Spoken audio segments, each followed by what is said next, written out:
اب انسان اگر اپنے مقصد سے ہٹ جائے گا تو وہ ناکام ہو جائے گا، اگر انسان اپنے مقصد پر قائم رہے گا تو وہ پھر کامیاب ہوگا۔ اور اللہ رب العزت نے اپنی وحدانیت کے دلائل قرآن میں جا بجا ذکر کیا، اللہ لا الہ الا هو الحی القیوم لا تأخذه سنة ولا نوم۔ اللہ رب العزت قرآن میں ایک جگہ اور ارشاد فرماتے ہیں، افلا ينظرون الى الابل كيف خلقت والى السماء كيف رفعت والى الجبال كيف نصبت والى الارض كيف سطحت۔ اللہ رب العزت وحدہ لا شریک ہے، ایک ایک مسلمان بچہ اس چیز کو جانتا ہے اور مسلمان بچوں کو اس چیز کا علم ہونا چاہیے۔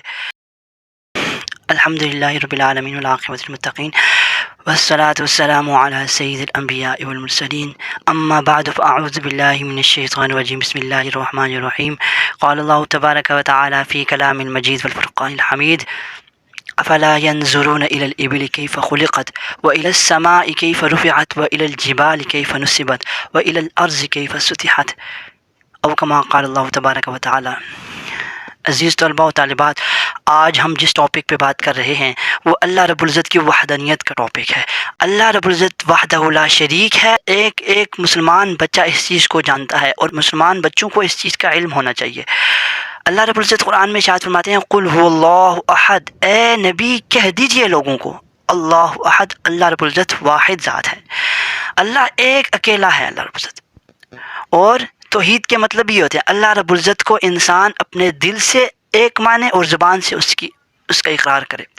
اللہ رب العزت نے اپنی وحدانیت کے دلائل قرآن میں جا بجا ذکر کیا، اللہ لا الہ الا هو الحی القیوم لا تأخذه سنة ولا نوم۔ اللہ رب العزت قرآن میں ایک جگہ اور ارشاد فرماتے ہیں، افلا ينظرون الى الابل كيف خلقت والى السماء كيف رفعت والى الجبال كيف نصبت والى الارض كيف سطحت۔ اللہ رب العزت قرآن میں ارشاد فرماتے ہیں، آپ کیا نہیں دیکھتے ہم نے اونٹ کو کس انداز میں پیدا کیا، وَإِلَى الْجِبَالِ كَيْفَ نُصِبَتْ، اور ہم نے پہاڑوں کو کس طرح زمین پہ نصب کر دیا۔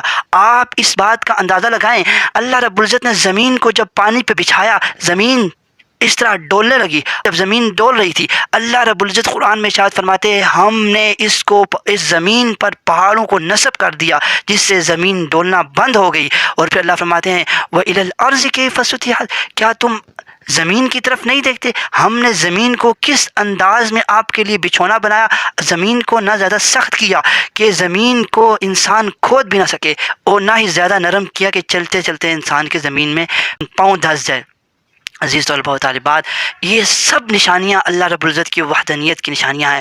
انسان اگر ان نشانیوں کو سمجھے گا، اگر انسان اس نشانیوں میں غور کرے گا، اللہ رب العزت قرآن میں ارشاد فرماتے ہیں، ان فی خلق السماوات والارض واختلاف اللیل والنہار، اللہ قرآن میں ارشاد فرماتے ہیں بے شک ان زمین اور آسمان کو پیدا کرنے میں اور صبح اور شام کا آنے میں اور دن اور رات کے آنے میں، اس پوری آیت کو اللہ رب العزت بیان کرنے کے بعد فرماتے ہیں لآیات لقوم یعقلون، ان تمام تر جو آیات ہیں اس کے اندر عقل والوں کے لیے نشانیاں اللہ رب العزت نے رکھی ہیں، یہ عقل سے انسان ان نشانیوں کو دیکھے اور دیکھنے کے بعد اللہ رب العزت کی وحدانیت کا اقرار کرے۔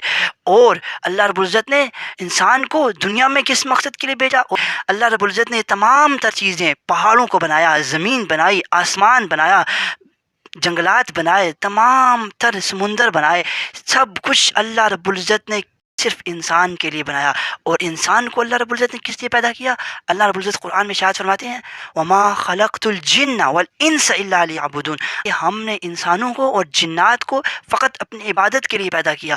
اب انسان اگر اپنے مقصد سے ہٹ جائے گا تو وہ ناکام ہو جائے گا، اگر انسان اپنے مقصد پر قائم رہے گا تو وہ پھر کامیاب ہوگا۔ اور قرآن میں اللہ رب العزت ایک اور جگہ ارشاد فرماتے ہیں، وَالْعَصْرِ إِنَّ الْإِنسَانَ لَفِي خُسْرٍ إِلَّا الَّذِينَ آمَنُوا وَعَمِلُوا الصَّالِحَاتِ وَتَوَاصَوْا بالحق وتواصوا بالصبر، قسم ہے زمانے کی، تمام کے تمام انسان خسارے میں، مگر وہ لوگ جو ایمان لے آئے وہ خسارے سے بچ گئے، نیک اعمال کیے وہ خسارے سے بچ گئے۔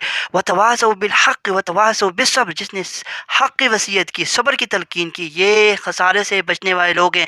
اگر کسی شخص نے ایمان نہیں لایا اس کی پوری زندگی خسارے کے اندر گزرے گی۔ عزیز طلباء و طالبات، ہمیں بھی چاہیے ہم اللہ رب العزت کی وحدانیت پر پختہ یقین رکھیں، دل میں اللہ رب العزت کی وحدانیت کا پختہ ایمان رکھیں۔ اللہ رب العزت سے دعا ہے جو کچھ کہا سنا اس پر عمل کرنے کی توفیق عطا فرمائے۔ وما علینا الا البلاغ المبین۔